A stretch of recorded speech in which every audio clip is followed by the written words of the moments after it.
Bismillahirrahmanirrahim. Assalamualaikum warahmatullahi wabarakatuh. Perkenalkan, nama saya Eva Listiani, NIM 2010110067 dari kelas PAIB semester 3. Pada kesempatan kali ini, saya akan memaparkan materi yang berjudul Cinta Karena Allah dan Benci Karena Allah. Hadis Abu Dawud nomor 3983. Tugas mata kuliah Basul Kutub yang diampu oleh Bapak Muhammad Bahauddin S.Hum M.Hum.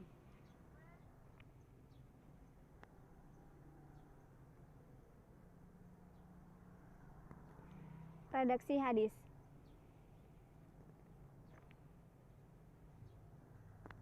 Redaksi hadis. Haddatsana Musaddadun, haddatsana Khalid bin Abdillah, haddatsana Yazid bin Abi Ziyad, an Mujahid, an rajulin, an Abi Dzarrin, qala Rasulullah sallallahu alaihi wasallam, afdalul a'malil hubbu fillah wal bughdu fillah. Artinya, telah menceritakan kepada kami, Musaddad berkata, telah menceritakan kepada kami, Khalid bin Abdullah berkata, telah menceritakan kepada kami, Yazid bin Abu Ziyad dari Mujahid dari seorang laki-laki dari Abu Dzar, ia berkata, Rasulullah Shallallahu alaihi wasallam bersabda, sebaik-baik amal adalah cinta karena Allah dan benci karena Allah. Kritik sanad. Yang pertama, Jundub bin Junadah, kemudian seorang laki-laki, kemudian Mujahid bin Jabar, kemudian Yazid bin Abi Ziyad, kemudian Khalid bin Abdullah bin Abdurrahman bin Yazid, kemudian Musyaddad bin Musrihat bin Musribal bin Mustawrid. Hadis Abu Dawud nomor 3983 adalah hadis mubham dan termasuk hadis dhaif. Dikatakan hadis mubham ini karena tidak disebutkan atau ketiadaan nama dan pribadi si perawi hadis itu, sekaligus tidak dapat diketahui identitasnya, apakah ia seorang kepercayaan atau bukan. Biarpun hadis mubham pada sanad itu menggunakan lafadz penyampaian berita yang dapat dipahamkan adanya arti kepercayaan seperti lafadz haddatsana siqatun atau haddatsana adlun yang berarti telah bercerita kepadaku seorang yang terpercaya atau adil. Namun, menurut pendapat yang lebih kuat, belum juga diterima sebagai hadis yang makbul. Kemudian berikutnya kajian linguistik. Yang pertama, dari potongan hadis, kata al-hub dan al-bughdu yang mana lafaz tersebut termasuk ilmu balaghah ke dalam jenis badi tibak ijab. Tibak ijab ini adalah berkumpulnya dua perkara yang berupa perbandingan dalam satu jumlah. Perbandingan di dalam hadis tersebut adalah cinta al-hub dan benci al-bughdu. Dari segi ilmu nahwu, kata afdalu menjadi mubtada dibaca rafa karena isim mufrad, sekaligus menjadi mudhof dan termasuk isim tafdil yang tidak menerima tanwin yang memiliki arti paling utama. Kata al-a'mal menjadi mudhof ilaih dibaca jar, alamat jarnya kasroh karena jamak taksir yang memiliki arti beberapa amal. Kata al-hubbu menjadi khobar dibaca rofa, alamat rofanya adalah dhammah dikarenakan isim mufrad yang memiliki arti cinta. Kemudian kata fi adalah huruf jar, Allah lafdzul jalalah dibaca jar, lalu huruf wawu sebagai huruf athof. Kata al-bughdu menjadi ma'tuf yang merujuk kepada ma'tuf alaih al-hubbu dan dibaca rofa yang memiliki arti benci. Selanjutnya, kajian tematis komprehensif. Yang pertama, hadis Ahmad nomor 20.341, hadis Sahih Muslim nomor 4.656, hadis Sahih Muslim nomor 4.655, hadis Sunnah Tirmizi nomor 2.312, hadis Ahmad nomor 7.626, hadis Sunan Abu Dawud nomor 4.061, hadis Sahih Muslim nomor 81, hadis Sahih Muslim nomor 4774, hadis Ahmad nomor 14998, hadis Sahih Bukhari nomor 15, hadis Sunan Tirmizi nomor 2548, hadis An-Nasai nomor 4901. Kemudian kajian konfirmatif terdapat dalam Quran surat Al-Hujurat ayat 7, Quran Surat Ali Imran ayat 31 dan Quran Surat At-Taubah ayat 24.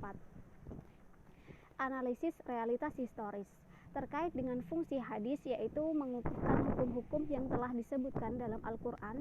Para sahabat, tabi'in, tabi'ut tabi'in, serta pengikut mereka adalah orang-orang yang lebih berhak untuk kita cintai daripada orang-orang yang dekat dengan kita. Apabila di antara orang-orang yang dekat dengan kita membenci, memusuhi, dan menentang serta tidak melakukan ketaatan kepada Allah dan Rasul-Nya, maka kita tidak berhak untuk mencintai melebihi orang-orang yang berjalan di atas al-haq dan orang yang selalu taat kepada Allah dan Rasul-Nya. Demikian juga kecintaan dan kebencian yang tidak disyariatkan adalah yang tidak berpedoman pada kitabullah dan sunnah Rasulullah Shallallahu Alaihi Wasallam. Dan hal ini bermacam-macam jenisnya. Di antaranya adalah kecintaan dan kebencian yang dimotivasi oleh harta kekayaan, derajat dan kedudukan, suku bangsa, ketampanan, kefakiran, kekeluargaan, dan lain-lain, tanpa memedulikan norma-norma agama yang telah digariskan oleh Allah Subhanahu wa Ta'ala. Adapun kisah turunnya hadis Abu Dawud nomor 3983, yaitu yang pertama, banyaknya majelis Nabi. Beragamnya para sahabat baik dari segi tradisi, budaya, maupun kemampuan dalam menanggapi suatu masalah, menjadikan banyaknya majelis Nabi untuk menjawab segala persoalan yang dihadapi oleh mereka.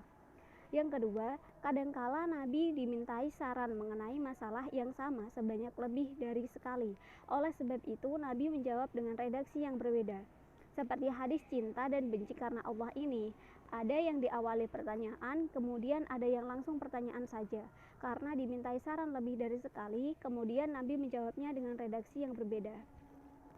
Yang ketiga, para periwayat kesulitan dalam menyampaikan hadis yang sangat panjang. Oleh sebab itu, mereka menggantinya dengan sinonim. Kemudian selanjutnya, analisis generalisasi. Dalam kitab Aunul Ma'bud, maksud dari sebaik-baik amal adalah cinta karena Allah, ialah tidak ada tujuan dan kebaikan yang lain selain Allah, serta cinta yang seharusnya ialah cinta kepada Allah, kekasihnya yakni Rasulullah dan para sahabatnya. Dan maksud dari benci karena Allah adalah membenci apa-apa yang dibenci Allah, seperti benci kepada kegelapan dan dosa. Cinta karena Allah dan benci karena Allah tidak termasuk wala atau loyalitas kepada kaum muslimin dan baro atau berlepas diri terhadap orang-orang musyrik. Ditinjau dari beberapa sisi, diantaranya yang pertama, wala dan baro adalah pokok, sementara cinta dan benci adalah kesempurnaan. Cinta dan benci merupakan konsekuensi, sedangkan wala dan baro bukan sebaliknya. Kemudian kritik praksis.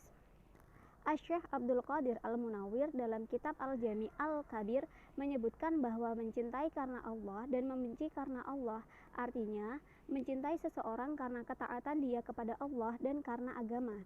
Semakin orang dekat kepada Allah, semakin agamanya bagus, semakin ia sholih, semakin ia mengikuti Rasulullah dan para sahabatnya, semakin ia menjauhi perbuatan maksiat kepada Allah, maka semakin kita dicintai karena Allah. Sebaliknya, semakin ia memaksiati Allah, semakin ia berbuat maksiat kepada Allah, maka semakin kita benci karena Allah. Oleh karenanya, terkadang kita mencintai seseorang dari satu sisi, karena ketaatan dia. Tapi kita benci kepada seseorang dari sisi yang lain karena perbuatan buruknya.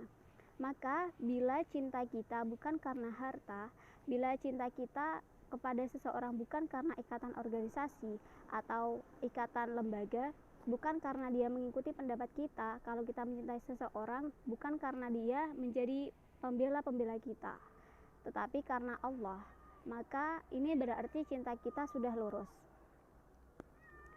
Sekian pemaparan materi dari saya, kurang lebihnya mohon maaf. Wabillahi taufik wal hidayah. Wassalamualaikum warahmatullahi wabarakatuh.